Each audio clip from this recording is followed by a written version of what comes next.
Maître Divisio, bonjour. Bonjour. Les spectateurs vous connaissent déjà comme le représentant du collectif C19, un collectif de médecins, également un Covid-19. Aujourd'hui, vous représentez Didier Raoult, le très médiatique infectiologue de l'IHU marseillais. Vous allez en son nom déposer une plainte très bientôt. Vous pouvez nous expliquer?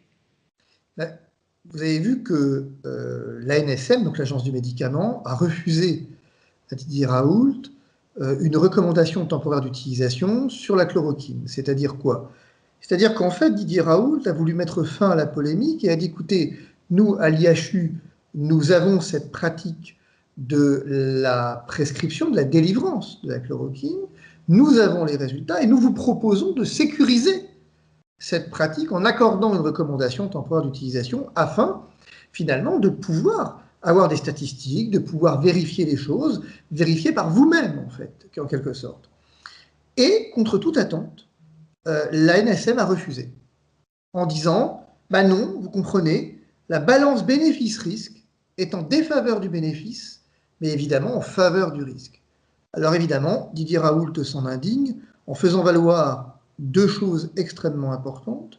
La première, c'est qu'il n'y a pas de risque avec un médicament qui est utilisé depuis plus de 50 ans et dont quand même les données de l'assurance maladie montrent qu'il a été consommé à c'est des millions de comprimés qui ont été consommés sans ordonnance avant qu'effectivement il ne soit inscrit sur la liste des substances vénéneuses. Deuxième élément, il trouve à bon droit que la NSM n'a pas toujours été aussi scrupuleuse et qu'on peut raisonnablement s'étonner que, alors qu'on lui refuse une recommandation d'utilisation sur la chloroquine, le remdesivir, lui, bénéficie d'une AMM européenne et d'une autorisation temporaire d'utilisation, alors qu'il est notoire que celui-ci n'a que des risques, ne présente que des risques. Et donc, on est quand même extrêmement étonné, parce qu'on arrive à la situation où, finalement, aujourd'hui, si je comprends bien, on aurait le droit dans les hôpitaux de délivrer, de prescrire donc du remdesivir, mais pas de la chloroquine. Alors que l'un est toxique, notoirement toxique, la HAS le dit, l'OMS l'a dit, et l'autre, effectivement, on nous explique qu'il n'y aurait pas de bénéfices attendus et qu'il y aurait des risques dont on se demande où est-ce qu'ils vont les chercher. La vérité, si vous voulez, ce que dit Raoult, il est très intéressant. Il dit, nous avons depuis le départ un problème avec la chloroquine, et ça se traduit nettement, là, avec cette décision, finalement, de refus de la RTU, qui est incompréhensible. Alors finalement, on a le sentiment on a vu qu'au cours des mois derniers, se sont enchaînés des débats sur l'efficacité de l'hydroxychloroquine sur le Covid-19. On s'est rendu compte que le débat était rapidement devenu hystérisé, souvent des deux côtés, sans que l'on puisse véritablement faire la part des choses et savoir finalement si l'hydroxychloroquine était véritablement efficace sur le Covid-19. Plusieurs professeurs l'affirment, c'est le cas effectivement c'est également le cas du professeur Perron. Néanmoins, on a le sentiment qu'on est resté dans une forme de flou artistique sans que des études fiables, puisqu'il y a eu également ce scandale du Lancet, sans que des études véritablement fiables puissent faire foi d'un résultat favorable ou défavorable. Mais si vous voulez, oui et non. Oui, c'est ce qu'on a laissé entendre.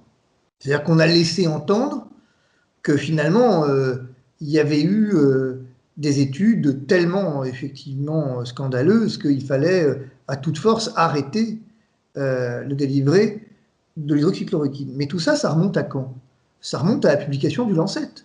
C'est-à-dire qu'en Europe, en France, en Italie, ailleurs, on a décidé de cesser les essais thérapeutiques sur l'hydroxychloroquine à partir du Lancet, de ce qu'on a appelé les Lancet Gate, en fait, là. C'est-à-dire vraiment cette étude complètement scandaleuse du Lancet. C'est très grave. On a retiré des essais cliniques un médicament qui était porteur d'espoir à l'heure où on va reconfiner.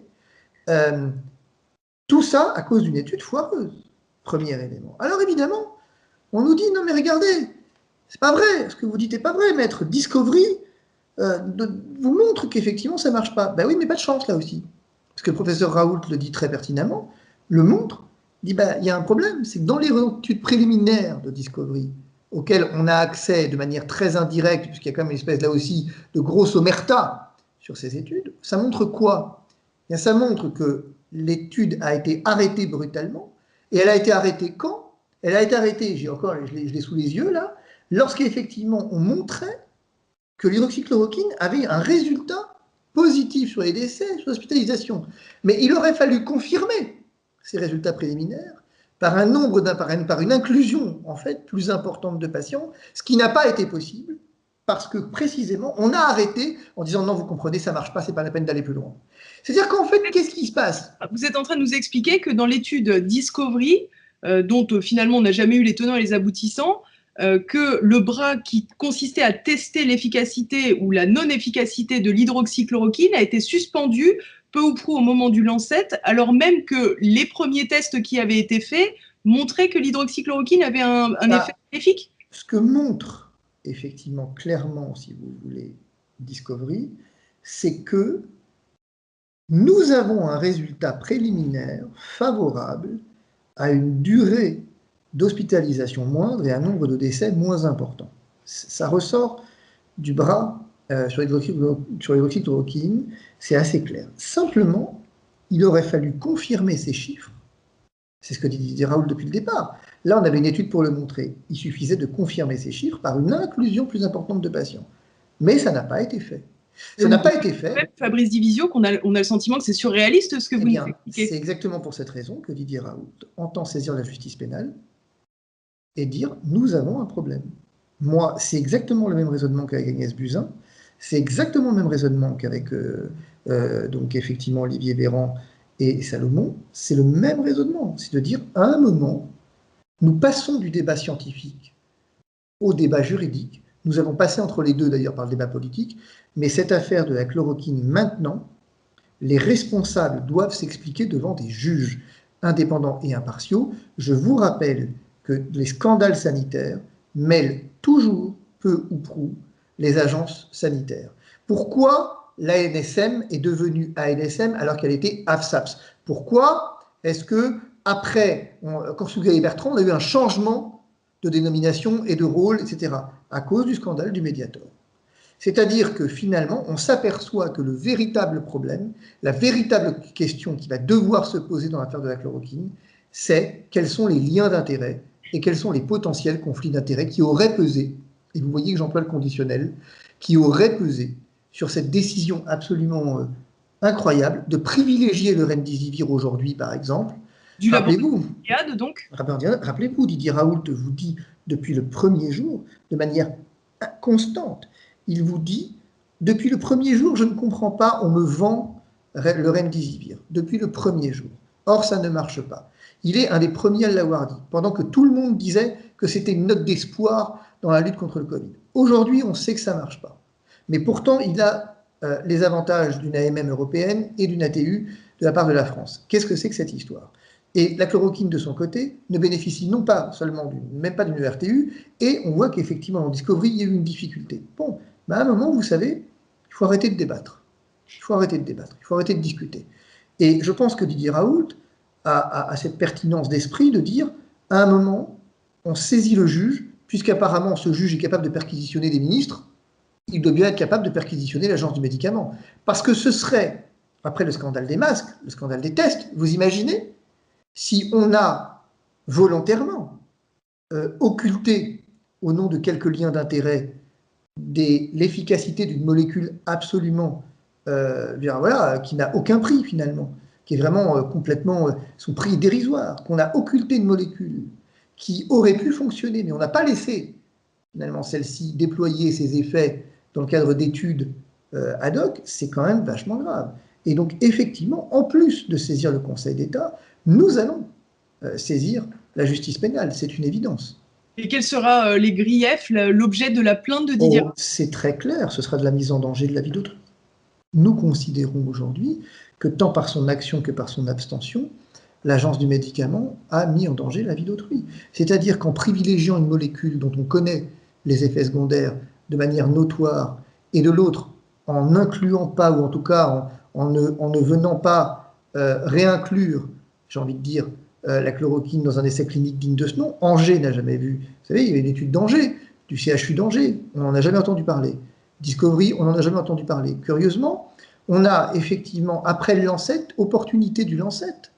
C'est à se demander ce qui serait passé si l'étude bidonnée du Lancet n'était pas intervenue. Qu'auraient fait les autorités sanitaires françaises? Parce que finalement, tout le monde s'est écrié que la chloroquine était dangereuse. On est capable de dire, enfin, est-ce qu'on se rend compte, je vous l'ai déjà dit sur votre plateau, mais est-ce qu'on se rend compte quand même qu'on est en train de vous expliquer que ce médicament est dangereux, alors qu'effectivement, il était en vente libre jusqu'à l'année dernière, quoi, qu'il a été le médicament probablement le plus consommé au monde. À quel moment le ridicule va cesser? Le problème, c'est qu'on dit le ridicule ne tue pas. Eh bien, si. Ici, le ridicule tue. Il est bien là, le problème. Je vais résumer votre propos, finalement, Maître Divisio, c'est que quelque part, on a interdit une molécule, à savoir l'hydroxychloroquine, dont on sait qu'elle n'est pas dangereuse puisqu'elle a été prescrite depuis de très nombreuses années. On peut ignorer toutefois, puisque visiblement les études n'ont pas été bien menées autrement que par le professeur Didier Raoult, qui, j'allais dire, est un peu jugé parti. On ne peut pas donc décider et tabler sur le fait qu'elle soit efficace ou non. En revanche, ce que vous nous dites, c'est qu'on sait qu'un médicament qui, lui, est autorisé et prescrit aujourd'hui, le remdesivir de Gilead, lui, est dangereux pour la santé. C'est ça que vous nous expliquez. En tout cas, il est autorisé à la prescription, puisqu'il a une autorisation temporaire d'utilisation et une MM européenne. Je ne dis pas qu'il est dangereux. C'est le caractère dangereux. Je ne dis pas qu'il est dangereux. C'est la HAS qui dit qu'il est dangereux. C'est l'OMS qui dit qu'il est dangereux. L'OMS est venu s'étonner de ce que le président Trump ait effectivement reçu du remdesivir, alors que ça ne fonctionne pas et que c'est dangereux. La HAS pointe le caractère dangereux du produit. C'est quand même tout à fait incroyable. Quant effectivement à la chloroquine et son fonctionnement, au fait que ça marche, moi, je suis quand même très étonné. C'est-à-dire qu'aujourd'hui, reprenons les études à la limite là où on les a arrêtées. Quel est l'intérêt de l'État français de ne pas mener à bien des études cliniques dignes de ce nom? Qu'est-ce que ça lui coûte? Pourquoi autant d'empressement avec le remdesivir dont je viens de vous parler et finalement un refus de RTU pour la chloroquine? Je ne comprends pas. C'est quand même une question qui doit se poser. Et puis, vous savez, Didier Raoult a ce privilège d'être un vieux baroudeur, et je le suis aussi à certains égards. Et on se rejoint sur un point. C'est quand on voit la passion que déchaîne cette chloroquine, quand on voit une certaine partie de la communauté médicale, qui effectivement est celle qui venait nous vendre les mérites du remdesivir, et qui en même temps, aujourd'hui, vient fustiger la chloroquine, on peut raisonnablement se demander ce qui se passe quand même. On peut raisonnablement se demander pourquoi une haine aussi farouche à l'égard d'un produit notoirement utilisé, je vous l'ai dit avant l'année dernière, en vente libre, mais surtout, bon voilà, dire, les États-Unis certes l'ont utilisé, mais le Maroc aussi, le Sénégal aussi. Dire, on a le droit quand même de se demander si ces pays ont un surcroît de mortalité. C'est quand même tout à fait curieux. On vient vous dire que la chloroquine tue, mais curieusement, le Maroc, qui l'utilise en routine, vous avez entendu le ministre de la Santé du Maroc qui est venu s'étonner, qui est venu dire ce que je vous dis en fait. Le Sénégal, pour ne citer que, viennent l'utiliser, proche de nous, et l'Algérie. Et curieusement, il n'y a pas une surmortalité liée à la chloroquine. Ou alors quoi? On est en train de dire, comme en Italie en février, que ce n'est pas des vrais médecins, ces gens? Mais la dernière fois qu'on a fait ça, la dernière fois qu'on a méprisé ce qui se passe à l'étranger, c'était en mars avec l'Italie. Et ça a donné quoi? Eh bien, ça a donné le Rivotril en maison de retraite, parce qu'on n'avait plus de place pour les patients, alors que finalement, des signaux nous avertissaient. Et si on regardait un peu ce qui se passait ailleurs, et pas seulement là où ça nous arrange, et si effectivement on arrêtait ce mépris à l'égard des autres, je veux dire, c'est quand même un minimum. Et puis encore une fois, on peut raisonnablement se poser la question. Vous disiez tout à l'heure un truc intéressant. Didier Raoult est jugé parti. Ouais, si on veut. Mais c'est quoi son intérêt? C'est quoi son intérêt? Il défend la chloroquine, pourquoi? Quoi? D'avoir eu raison avant les autres. Pourquoi? Mais c'est quoi l'intérêt d'avoir eu raison avant les autres? Mais je veux dire, c'est quoi l'intérêt? Je veux dire, il est professeur de médecine, il n'y a aucun débat. Et puis, il n'est pas tout seul. Et donc, on est en train de me dire que tous ceux qui travaillent avec lui, l'équipe qui travaille avec lui, aussi seraient responsables de cette fraude ou je ne sais pas quoi. Mais enfin, la seule fraude qu'on connaisse pour l'instant, c'est celle qui consiste à accorder une autorisation d'utilisation à un médicament qu'on sait dangereux quand même. Et alors justement, revenons sur ce remdesivir de Gilead. Donc on l'a compris, la plainte de Didier Raoult visera la NSM. Néanmoins, on sait que ce sont aussi des décisions politiques au-delà des autorités sanitaires. On sait que Didier Raoult a également à plusieurs reprises ciblé le laboratoire Gilead et ses pratiques de lobbying.